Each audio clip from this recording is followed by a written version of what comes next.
One of Takichi's predictions came true. The other went astray. The inglorious prophecy that women would fall for me turned out just as he said, but the happy one, that I should certainly become a great artist, failed to materialize. I never managed to become anything more impressive than an unknown, second-rate cartoonist employed by the cheapest magazines. Welcome to Strip Coverlet, where we squeeze the bigger picture out of literature. I'm Adrian Ford, and we are here for the fourth in about a 9-part series, journeying chapter by chapter through No Longer Human by Osamu Dazai. We have herein a lit crit portion, a writer's corner portion, and an intertextuality portion, followed by some great quotes from this part of the book. So let's get started by learning, recapping, what happened in this chapter. So, what happened? Yozo was expelled from school, and he's ended up living with Flatfish, his father's henchman, who picked him up from the police station. Flatfish doesn't let him leave the house, as Flatfish deals in arts and antiques, while actually running tax schemes.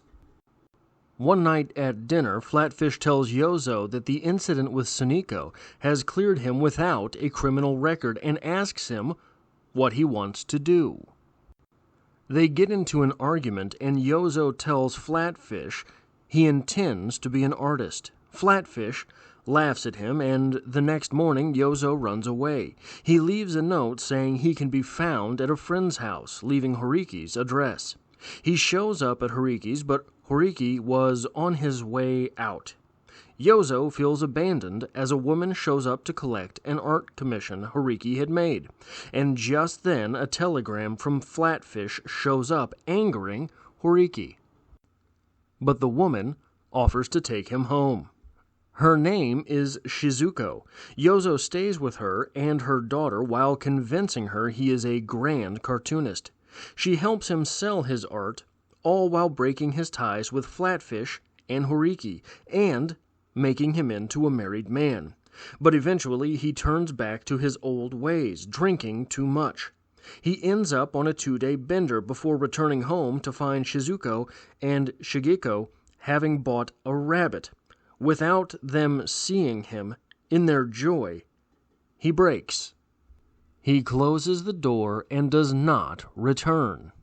Instead, he's taken up by the madam of a bar, and, shortly thereafter, a girl who works at the tobacco shop, and he marries her, too.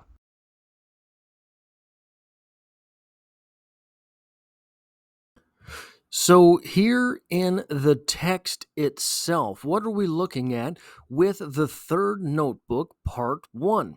Well, we've got 3 things to talk about here, and I want to start with this passage right here. Coming to us from page 107. I have frantically played the clown in order to disentangle myself from these painful relationships, only to wear myself out as a result. Even now, it comes as a shock if by chance I notice in the street a face resembling someone I know, however slightly, and I am at once seized by a shivering violent enough to make me dizzy. I know that I am liked by other people, but I seem to be deficient in the faculty to love others. So, that is, I think, that I have never heard the prospect of lonerdom put quite in that way. So, we have here, there's a term that I Martin Luther King Jr. uses the term nobodiness, and that I had never heard that term before reading Martin Luther King Jr., and it was a term that really hit me right in the gut, because I, in my own life, have often felt that way, and it's not anything that I was ever able to put into words, except for that one, nobodiness. that I'm still not sure if you picked up a dictionary and turned it to nobody, you would find the derivative language known as nobodiness. I don't know if it's officially language, but this idea that that Yozo puts forth, frantically playing the clown in order to disentangle himself from relationships that he finds painful, because though he knows other people like him, he can find nothing in himself to like them. I have never heard it put in quite that fashion. Is that what it means to be a loner? Is this something which is this something which is an actual disorder? Or do we all? I had a professor in college, a psychology professor, who said, depression is a major thing. People are clinically depressed, but really, we all have a little bit of depression sometimes. And these other things that come up, we all have a little bit of them from time to time. These mental, quote unquote, mental disorders, or however the common terminology is now, I haven't kept up to date on it. These maladies that strike us in our entire mentality.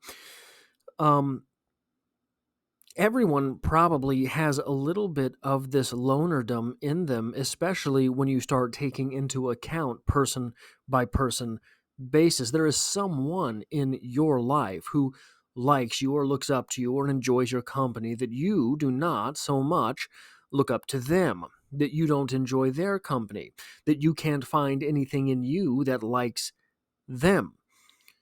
So we all have shades of this in us. What is it about Yozo? What is it about the true loner that takes this idea, this framework, this mindset, and blows it up until it encompasses everyone? What is that thing? What is that mechanism? And then on 115, we have this. Most women have only... Oh, I misspelled that there. Most women have only to lay eyes on you to want to be doing something for you so badly they can't stand it. You're always so timid, and yet you're funny. Sometimes you get terribly lonesome and depressed, but that only makes a woman's heart itch all the more for you. Now, I can understand, probably, there are a great deal of women who read this book and they shake their head at this phrasing. They shake their head at this thing. Such a man thing to say, such a man's perspective. But I don't think so. I think that, so I've, in the general ambiance of this book, there has popped up on timelines and in conversations and things, sort of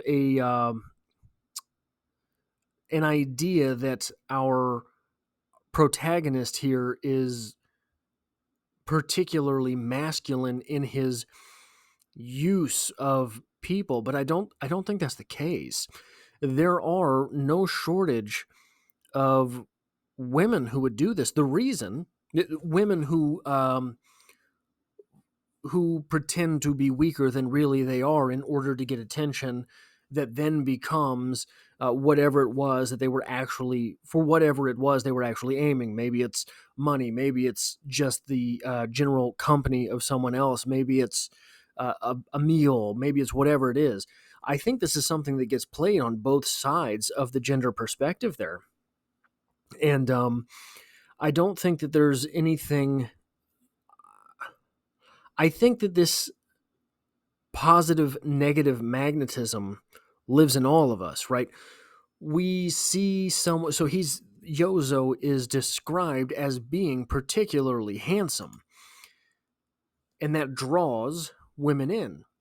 Just like if there were a particularly beautiful woman, it would draw men in. When that physical attractiveness is then paired with, could you do something for me? It becomes something on a human level that is almost impossible for men or women to do away with. It becomes something that's almost impossible to ignore when you are physically attracted to someone. So I don't think that this is something that is particularly from a man's perspective. I think the reason we're getting it this way is because it's a man telling us about it. If this novel were written from a woman's perspective, if this were a female Yozo, I think that it would be just as believable as is the male Yozo here. And finally, I want to end the lit crit portion of this. Not a lot of lit crit in this lit crit portion so much as the human aspect of the novel finally, I think, coming to the forefront, what it means to be in this novel, what these characters are, who they are, what they're doing. The human element of literature finally sort of boiling up and evaporating into what this novel is doing. We get this quote on 128. A comic strip artist, this is Yozo speaking about himself, a comic strip artist and an unknown one, and, pardon me, a comic strip artist, and at that an unknown one, knowing no great joys, nor, for that matter, any great sorrows. I craved desperately some great savage joy, no matter how immense the suffering that might ensue. But my only actual pleasure was to engage in meaningless chatter with the customers and to drink their liquor. So, the obvious thing that pops out about this quote, no great sorrows, surviving the death of Seniko, that's no great sorrow. No great joy in all of the privilege that this narrator is born into, having servants as a child. No great joy knowing all of these things. No great joy making a living through your art. And that leads, I think, very easily to the question, how do our dreams die? How do our dreams die? There was at one point something you wanted desperately to be in life. Are you still pursuing that thing? If not, when did it die? How did it die? Did you talk yourself out of it? Did you talk yourself piece by piece out of its pursuit? So many of us do. And there is the old cliche, it is better to have loved and lost than never to have loved at all. Is the same true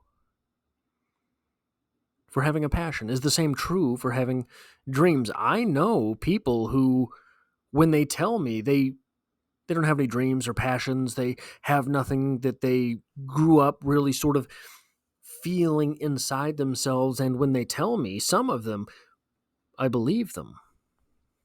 Some of them, some people, some of them, I'm looking down on some. I'm not looking down on anyone. I do believe that there are probably people who never have this drive.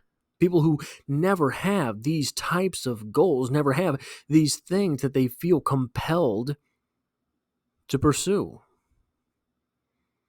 I think probably if there are people who do and people who do not, it means that it is not something intrinsic in human nature, but something intrinsic in the individual. Why would this thing have evolved with us?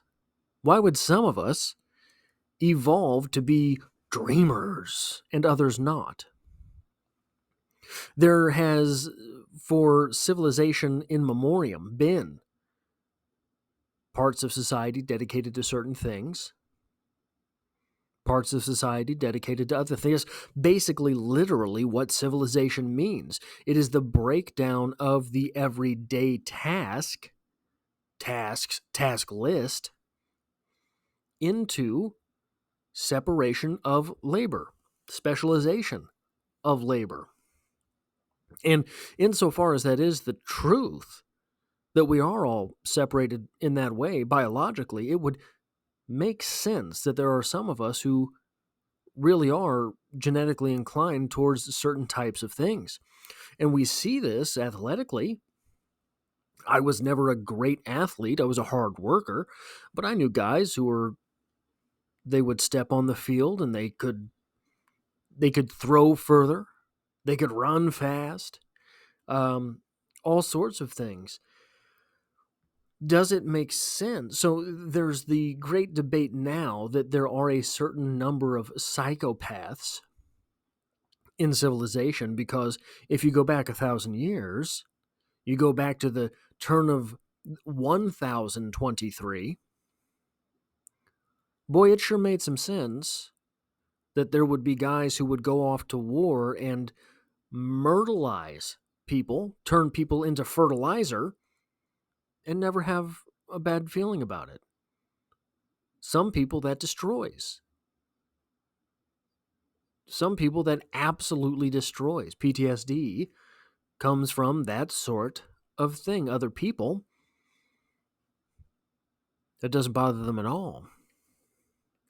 That made sense 1,000 years ago, because if you had to defend yourselves from the Vikings, if you had to go into that next town because all of your water ran out, but they seem to have some, and well, my family and my tribe sure is a lot more important to me than those people in their tribe, I think I'll just take theirs.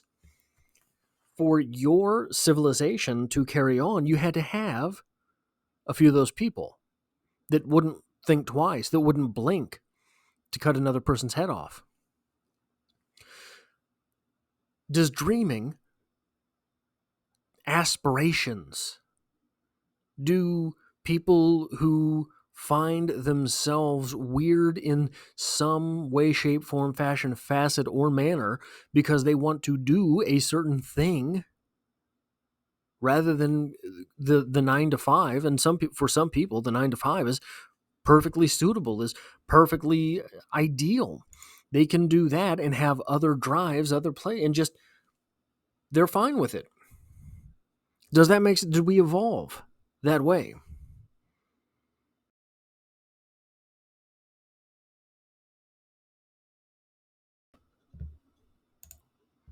So, talking about the writing craft stuff here, we have this quote on 97 at the very beginning of this chapter.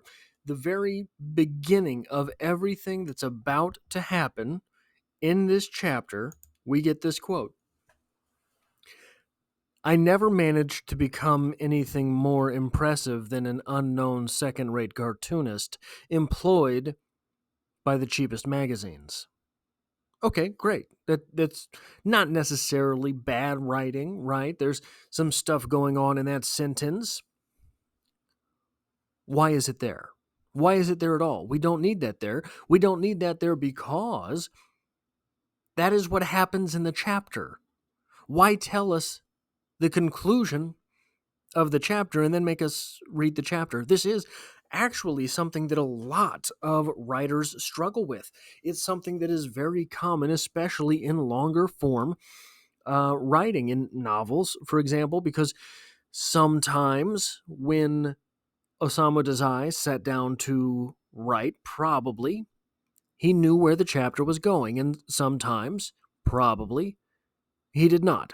This is something actually that if you want to get tech, I believe Chuck Palahniuk struggles with this a lot. He will give us a little one sentence summary of the entire chapter, and then in the course of the chapter expound upon that one sentence summary. But as a reader, we don't really need that preface. That is a preface to a chapter, and then we have no reason to feel anything once we understand that Yozo becomes nothing more than a second-rate cartoonist employed by the cheapest magazines, because we're not there investing in the moment as it comes to us. All we're doing is seeing it after it's been told to us. We don't have to experience losing, like the aforementioned dreams, we don't have to experience losing the dream with Yozo, because we already know it's not there. If instead, during the course of this, maybe he gets a bit and a piece on a bigger project, on something more and more prestigious, and all of a sudden, those commissions dry up. then we are invested with Yozo, and we come down with that understanding. This sentence here, I never managed to become anything more impressive than an unknown second-rate cartoonist employed by the cheapest magazines, would in fact have much more impact all the way back on page, where are we at here? On page 133 at the end of the chapter than it would at the beginning of the chapter. If we got it at the end of the chapter, we then get to absorb that idea with Yozo. But it comes at the very beginning of the chapter, and it means nothing to us when these things actually happen. Moving on page 106, we get this. One of my tragic flaws is the compulsion to add some sort of embellishment to every situation, a quality which has made people call me at times a liar. But I have almost never embellished in order to bring myself any advantage. It was, rather, that I had a strangulating fear of the cataclysmic change in the atmosphere of the instant the flow of a conversation flagged.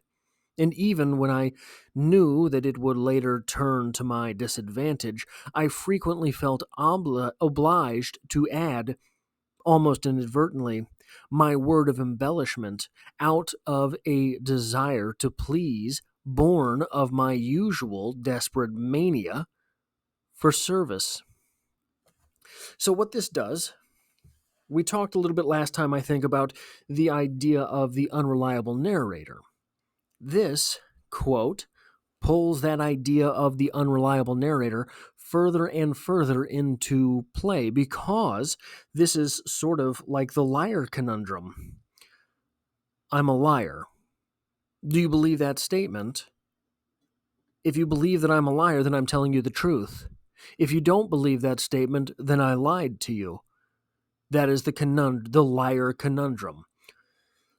Do we believe herein that Yozo is not embellishing this story, or do we believe that he is? Because later, on page 108, we get this. The front door of another person's house terrified me more than the gate of Inferno in Divine Comedy. And I am not exaggerating when I say that I really felt I could detect within the door the presence of a horrible dragon-like monster writhing there with a dank, raw smell. There's no exaggerating there? You promise us that you're not exaggerating? How do I know that you're not exaggerating when you've already told me that you are a liar? You've already told me that you're an exaggerator. So these are things that make this... So one thing, the first quote there, takes away from our enjoyment of the story. Even if we kept the quote and put it at the very end of the chapter, at least there, at the end of the chapter, it would have some emotional dynamic to it. But when we put it at the beginning of the chapter, sort of recapping everything that is to come, we lose that emotional punch. And then at the end, I'm always a fan of unreliable narrators, of narrators that we, the readers, just have to go, all right, I'm along for the ride. I will question whether or not I believe you, but I'm here for the experience. So something positive and something negative from this chapter of the book.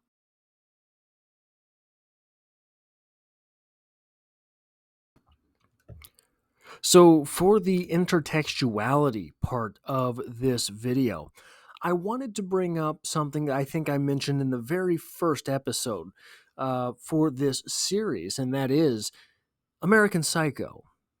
I talked a little bit again in that first episode about, what is a psychopath? What is a sociopath? Are we dealing with one of these types of personalities? And maybe we are, maybe we aren't. The actual answer isn't necessarily as important, I think, in literature as the question itself. And I wanted to bring up a quote from American Psycho. And I'm going to read this. And I want you to tell me, is there anything presented herein that you don't think could have appeared in the pages of this book? Is there anything here separating Patrick Bateman from Yozo? The quote that I picked out is this: "There is an idea of a Patrick Bateman, some kind of abstraction, but there is no real me, only an entity, something illusory, which, and though I can hide my cold gaze and you can shake my hand and feel flesh gripping yours, and maybe you can even sense our lifestyles are probably comparable, I simply am not there. It is hard for me to make sense on any given level. Myself is fabricated, an aberration. I am a non contingent human being. My personality is sketchy and uninformed. My heartlessness goes deep and is persistent. My conscience, my pity, my hopes disappeared a long time ago, probably at Harvard, if they ever did exist. There are no more barriers to cross. All I have in common with the uncontrollable and insane, the vicious and the evil, all the mayhem I have caused, and my utter indifference toward it, I have now surpassed. I still, though, hold on to one single bleak truth. No one is safe. Nothing is redeemed. Yet I am blameless. Each model of human behavior must be assumed to have some validity. Is evil something you are, or is it something you do? My pain is constant and sharp, and I do not hope for a better world for anyone. In fact, I want my pain to be inflicted on others. I want no one to escape. But even after admitting this, and I have countless times, in just about every act I've committed, and coming face to face with these truths, there is no catharsis. I gain no deeper knowledge about myself. No new understanding can be extracted from my telling. There has been no reason for me to tell you any of this. This confession has meant nothing. Does that or does that not sound exactly like what might be coming out of the third notebook, part 2? Might we get there in the conclusion of this book? There is nothing I heard said here by Patrick Bateman which makes me think that this is any different from Yozo in this novel. There's no... The brutality that exists in American Psycho does not exist in this novel. Not yet, at least. There is death. Death which the protagonist proclaims has no effect on him. He has known no great sorrow, despite the fact that a suicide pact with a woman went awry and he survived it. She did not. There is nothing particularly to this comment, to this quote, which might not be uttered by Yozo, but still it is not. Is the authorial choice not to utter something such as this the only thing that keeps us from actually going in on whether or not Yozo is, in fact, psychotic?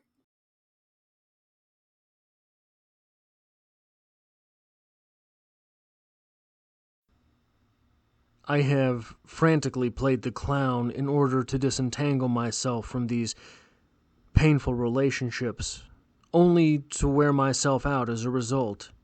Even now it comes as a shock if by chance I notice in the street a face resembling someone I know, however slightly, and I am at once seized by a shivering violent enough to make me dizzy. I know that I am liked by other people, but I seem to be deficient in the faculty to love others. From the moment I suspected that society might be an individual, I was able to act more in accordance with my own inclinations. Shizuku found that I had become rather self-willed and not so timid as before. Not long afterwards, we were married. The joy I obtained as a result of this action was not necessarily great or savage, but the suffering which ensued was staggering, so far surpassing what I had imagined that even describing it as horrendous would not quite cover it. The world, after all, was still a place of bottomless horror. It was by no means a place of childlike simplicity where everything could be settled by a single then and there decision.